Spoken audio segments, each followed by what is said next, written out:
La guerre telle qu'on l'entend, la guerre... Ok, militaire, notamment. Ah, la guerre, c'est malheureusement... Oh, purée, les questions que tu poses.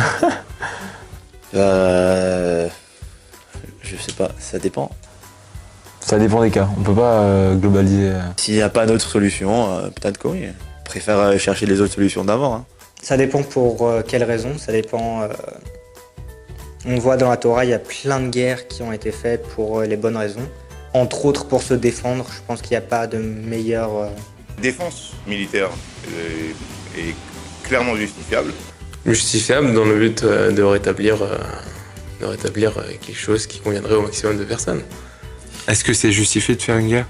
Il y a des bons, il y a des mauvais points, il y a des côtés positifs, côtés négatifs. Oui, je pense que la guerre peut être justifiable, on voit dans tout le Tanar, dans toute la Torah, on voit dans le passage notamment de Hanouka. En Hanouka, on a vu que les Hashmonaïm, ils ont fait la guerre. Donc dans le cas où on atteint notre religion, on veut nous enfreindre de faire notre religion, je pense que la guerre, oui, est envisageable. Et à partir de ce moment-là, la guerre est obligatoire. Après la Torah, il y a certaines guerres qui sont même des mitzvot, des obligations de faire la guerre. Le tout, c'est de faire les choses pas dans la haine. Il y a la guerre pour un certain objectif, la guerre par haine, et choisir son camp. La guerre, quand elle n'est pas légitime, elle est atroce. Il n'y a rien de pire. Quand elle est légitime, c'est atroce aussi, mais c'est légitime. Donc on doit le faire.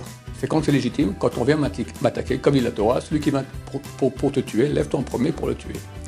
Personne n'aime tuer, enfin, à part les assassins. Mais si c'est ou ma peau ou la sienne, alors ce sera la sienne.